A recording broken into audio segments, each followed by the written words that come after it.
Welcome, everybody, here to episode 2 of season 1 of the brand new daily show, To the Half. I'm your host, Matthew Long.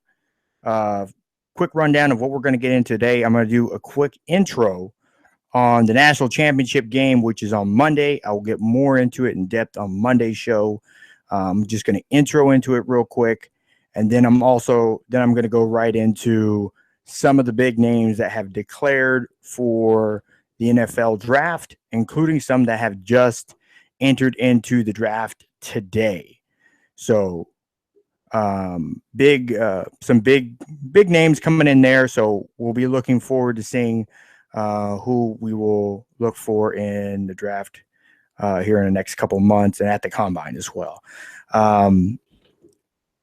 In segment 2, I'm going to get into the NFL playoffs, briefly go over them and get into some of the movement that is being made in the NFL as far as firings, waivers, stuff like that.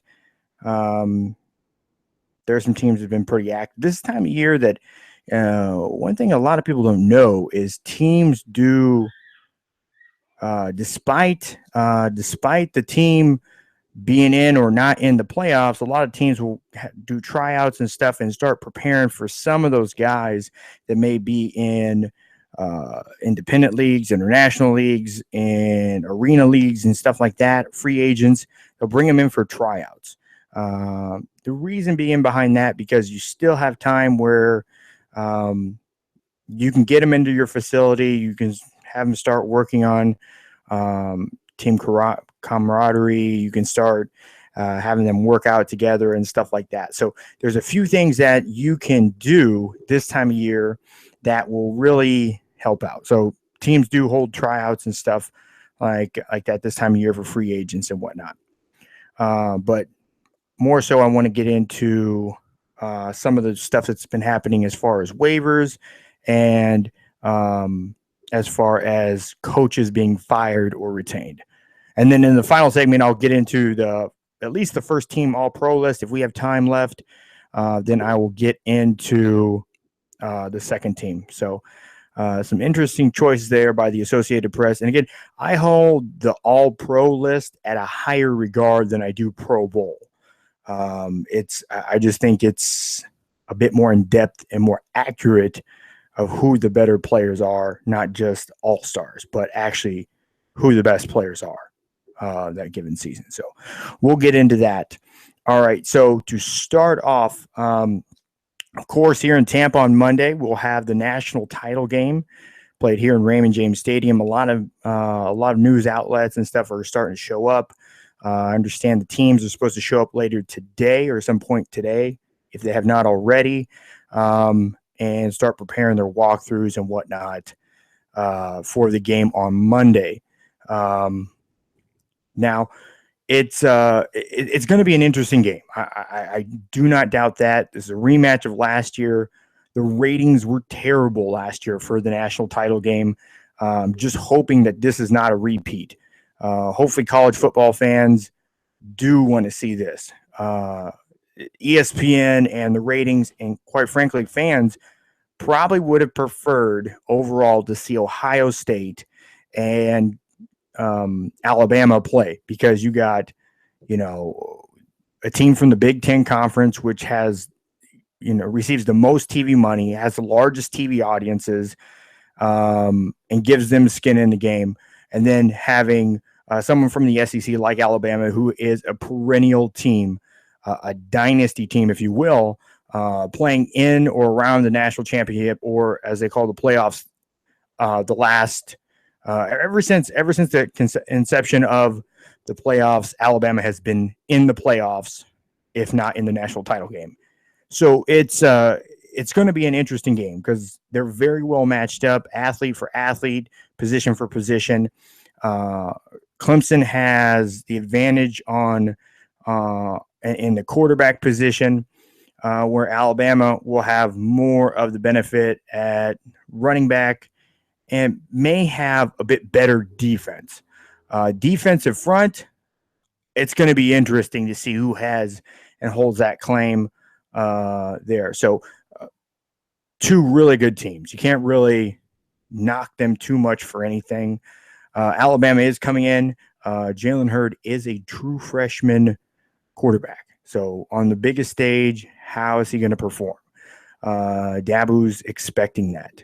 Now, again, on yesterday's show, as we said, Lane Kiffin, the offensive coordinator, and Nick Saban in Alabama had made a mutual agreement. We're going to assume, we're going to go ahead and assume that it is a mutual agreement, and he will not be there for the title game. He's going to focus on his work at Florida Atlantic University as the head coach, with his coach hiring the rest of his staff and recruiting players. Now, what does this do? Steve Sark, who's also another former coach of USC. He's also was the last head coach for Washington. He's going to step in. He was an offensive analyst, so he didn't have any real deliberation, time, experience with Alabama in game planning while he was there. It's pretty much just some of the coaching while they were in practice, but has not had time with Hurts, with Bo Scarborough, with anybody really on the offense. So he hasn't had time to sit down and game plan.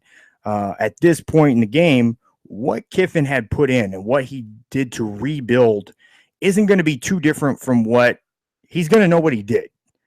These two guys were both at USC together under the previous head coach. Blows my mind. So they were there together as quarterback coach and offensive coordinator, and they will have similar minds. So I don't look to I don't look to see too much. Pete Carroll, sorry. I don't see too much change for them. He knows what Lane likes. He knows what he does. With only a short time to prepare, they're not going to throw anything different at these kids. He's not going to change up schemes and stuff like that. He's familiar with what they do because he's been there as an offensive analyst. So he knows the personnel. He knows the plays. He's familiar with this stuff. So it shouldn't be too much of a drop off. We'll see what he does with play calling, how he changes it up. Now, there's been a lot of criticism on Lane Kiffin and thinking it was part of the reason why they parted ways with Alabama was that they only had 57 passing yards. Now, from my understanding from Lane Kiffin through reports that he has said that it was by design because that Washington's defense led in takeaways. So they wanted to focus on pounding the ball and running with Bo Scarborough and other complementary backs. So it's going to be interesting. So we'll get deeper into that as the game comes along. I know Dabu Sweeney is ready for this. Basically coming so close last year in Arizona, in Glendale, in the very stadium that they won 31-0 over Ohio State just the year before. They just marginally lost to Alabama. So, after they left that game, he came back ready to roll, ready to go back to that game, but wanting to know what they can do in big situations. Can the team live up to their talent, to their hype, to their expectations? So that's one thing that we're going to look at coming into the national title game, and I'll elaborate more on Monday's show.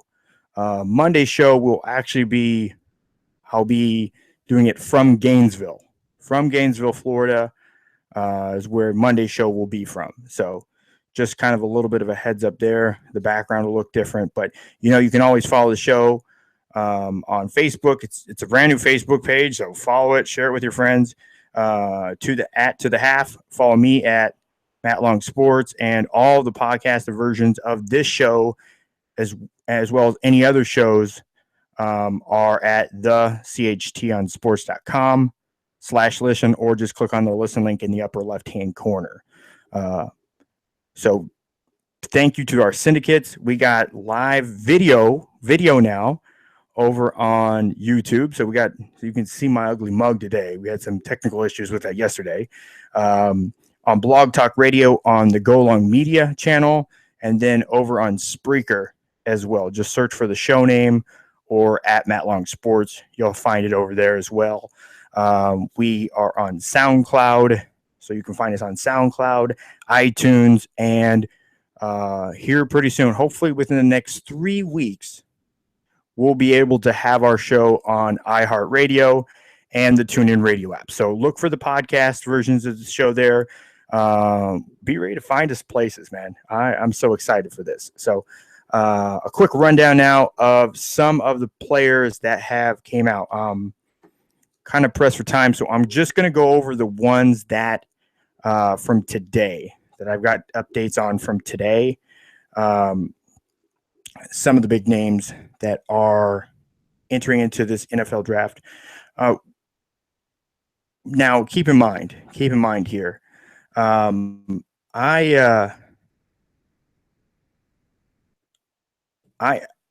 going to do more on these when we get closer to the draft. So I'm not trying to cram in a draft session here. Just as a quick report on who is coming out. Florida defensive tackle Caleb Brantley has declared for the draft. LSU All-American safety Jamal Adams will also be in the NFL draft this year. And then USF running back Marlon Mack declares for it. That's big. I like seeing him in there. He has one more year left. Him, Flowers, and Rodney, I believe, have each one more year left. They're juniors. They were like that tandem three here in Tampa for the Bulls this season. He rushed for 1,187 yards with 15 touchdowns this season. I think he'll fit well into some schemes. He has decent hands. He has okay speed, and he can run through some blocks. So we'll see what he does. He'll most likely be invited to the NFL Combine. They usually wait till after the national championship games and stuff like that. If not, some people have already been invited. The seniors I know have for the most part. So we'll learn more on that as information is released. All right, I want to get on to our next topic of business, and that is the NFL playoffs. Now, the one team that we talked about yesterday was the Miami Dolphins. They've been making they're in the playoffs, and I'm going to start off with them because they've been making some moves already this offseason. So it's going to be, even postseason. In the postseason, they're making moves. As you know, on yesterday's show, they decided that they're going to they will release Mario Williams after the playoffs or whenever they're eliminated or win the Super Bowl. Whatever it comes, when their season's over, he's going to be released. Today, they actually, again, it looks like they're kind of cleaning house, so to speak, at the defensive end position, because they also decided that defensive end veteran James Jones, 36 tackles, 3.5 sacks over the course of 14 games, they decided to waive him as well. So on top of that, they're coupling with some injuries. I know Ryan Tannehill returned to practice in a limited capacity a day after being ruled out versus the Steelers. So again, that's probably going to be a game time decision. And the Dolphins, Landris Green, among three others, will be questionable for the game. For the Steelers, defensive tackle Ricardo Matthews and linebacker Anthony Chiquillo are ruled out. So we'll see how these injuries and roster moves and stuff will affect their team going forward. But it's nice to see that even though they're in the postseason, that they're still trying to do whatever they can. I think they feel like they're in the best position they've been in a little while to win at least one playoff game. The Steelers team is not a flunk. Ben Roethlisberger is probably easily one of the top quarterbacks in the league and probably in NFL history as well. Dynamic weapons like Le'Veon Bell and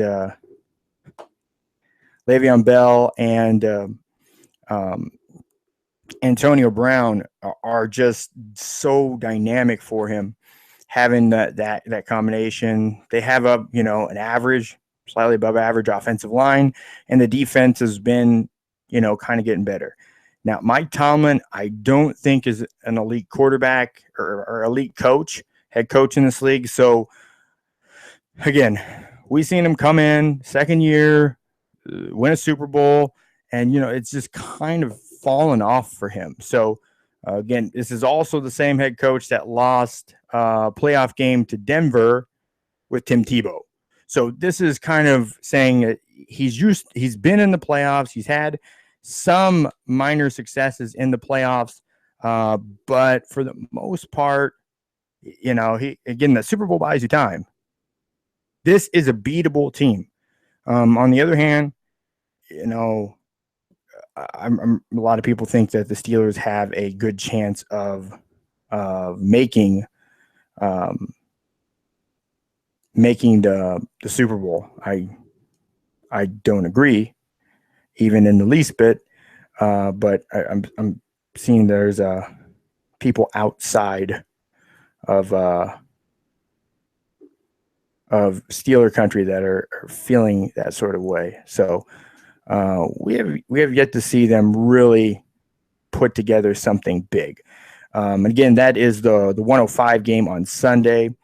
Then at 4:35, the Raiders will head to Houston. Despite having the third-string quarterback and Cook, this is a winnable game for the Raiders. Now, if their defense can play up to their hype and their expectation, the Raiders can win this game. Now, the Texans are a different team at home than it is on the road. So losing Carr and losing that last game meant that they lost the division, or finished second in the division and lost their home field advantage. So now they're going to Houston. It's not, they don't have to worry about weather or anything like that for the Houston game, but Houston does play a lot better ball at home. But I would still give edge to the Raiders in that particular game. And then in the NFC wildcard game, Detroit heads up to Seattle. Detroit has surprised some people. They got into the playoffs this year, which is something that they don't normally do. They normally do something to screw it up. And that something could come in Seattle, something to fall short. Seattle is playing some good football right now. The defense, those defensive linemen and stuff they have there are really going. And I don't know if Zach Zenner, the running back now, was either fourth guy in line, because it was Amir Abdullah, Roderick, Reddick, and forget the other guy's name, and then Zenner. So he's like their fourth guy in line. I don't know if he'll be able to hold up and do what they need to do. So I know the Lions, Bob Quinn, he's going to be glad to have Jim Caldwell come back for 2017. But I don't know what this is going to mean for them moving forward. I don't know if the Lions have enough muster to really do it. I think the offense may be a little bit more efficient with without Megatron in some sense, and others not. And then Sunday at 4:40, the Giants go to Green Bay. Eli Manning actually has a better record in Green Bay against in the postseason against Green Bay than Aaron Rodgers does. He's 2-0 in Green Bay against Aaron Rodgers. Aaron Rodgers is 2-2 in the playoffs at Lambeau Field. So it's going to be a good game there. You know, it doesn't matter how good you are. Sometimes it matters how lucky you are and just getting hot at the right time. This seems like what we've known from the Giants in years past, where they've made Super Bowl runs where nobody really thought they were going to do much, and then all of a sudden they're in the Super Bowl. So we could see a lot there. This is kind of like a toss-em-up game. Aaron Rodgers, I'm sure, has ruminated over this matchup, and he'll be ready to play. I know him and Jordy Nelson have really been heating up lately, so I would look for him to really take advantage of that. But I think one of the keys is see if Green Bay kind of gets a running game going. The Giants, a lot of their success, again, when I don't want to discount who they have against McAdoo, but Tom Coughlin had a lot to do with that. It's no surprise to me that Tom Coughlin, Boston College, he won there. He was the one that ended up pulling that big upset over Notre Dame when they were number one. He didn't go to a ready franchise. He went to the Jacksonville Jaguars. It was an expansion team with Mark Brunell, and ended up, after a couple of years, getting him to the playoffs. And then he goes to the Giants, and they're not in the best of order, and ends up getting them and winning 2 Super Bowls there. So, it's not too crazy if the Giants win here, but let's see without Tom Coughlin if maybe the Green Bay Packers will have an edge. So that's what I'm looking at for the playoffs so far. Again, your buys, you're looking at the Patriots, the Chiefs, the Cowboys, and Atlanta Falcons all have buys this week for winning their divisions. So they will play next week against the winners of these 4 games. So let me move on to some of the firings in the NFL real quick. One firing that was kind of, we were kind of looking down the barrel and saying, yeah, he's probably out. He's probably going to, we're probably going to see a change there, is Chuck Pagano in Indianapolis. They've decided to stick with Chuck Pagano as head coach for 2017.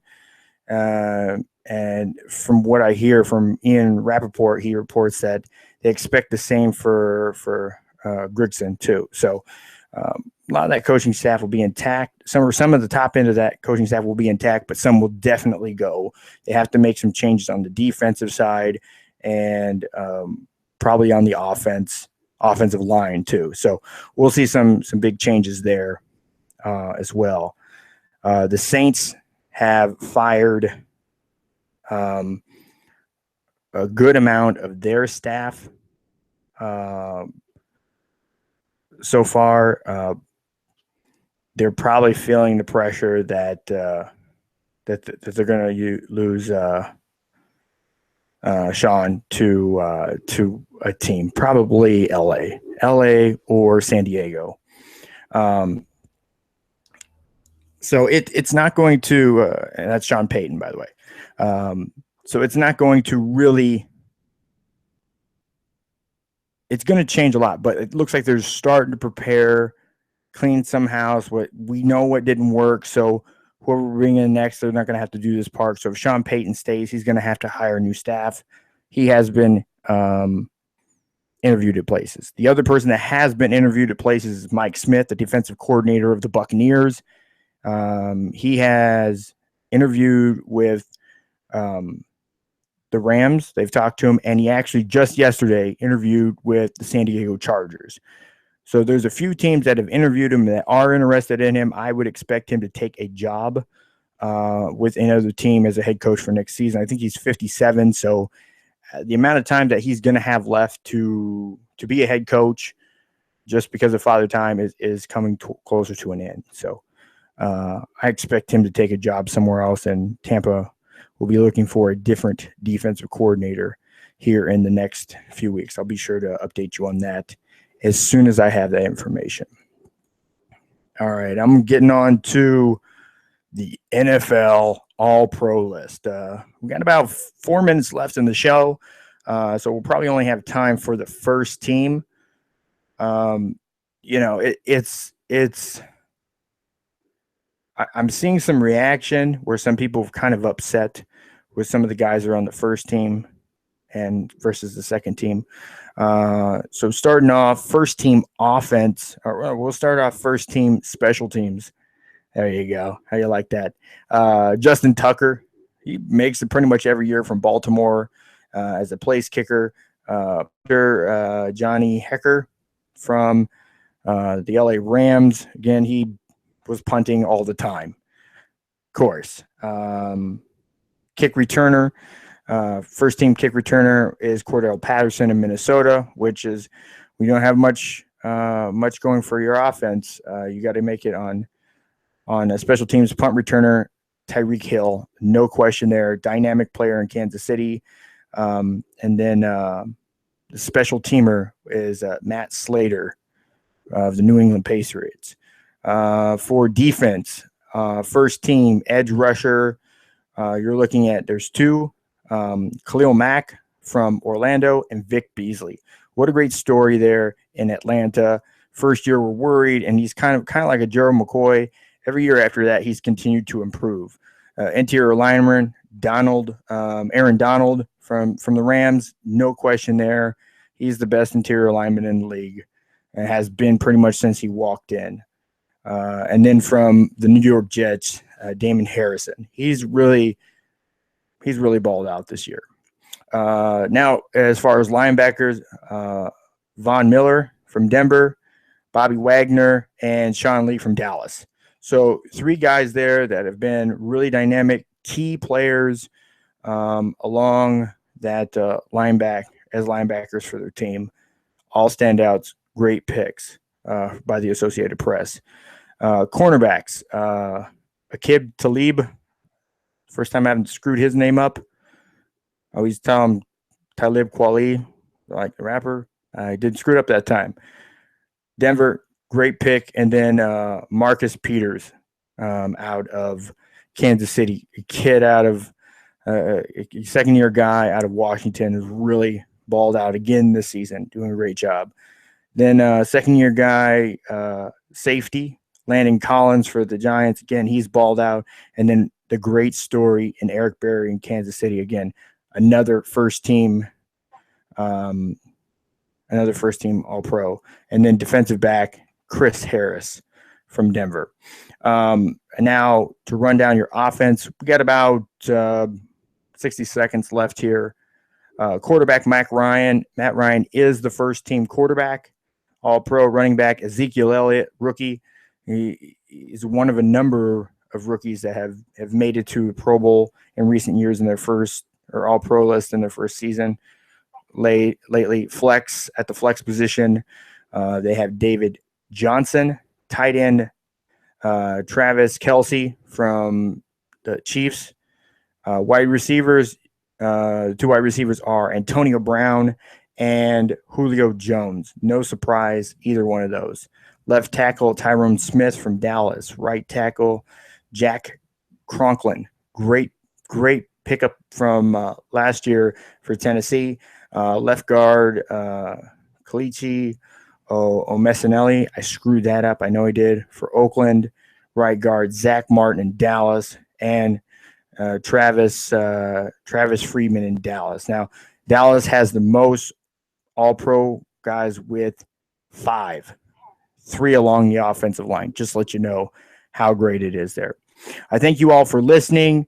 Follow us on social media to the half and follow me at Matt Long Sports.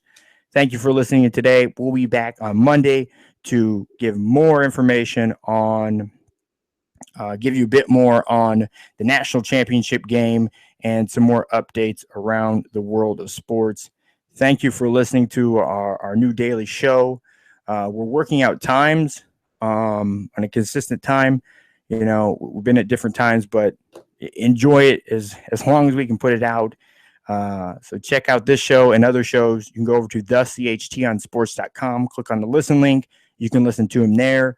You can head over to YouTube. Just check out Matt Long Sports.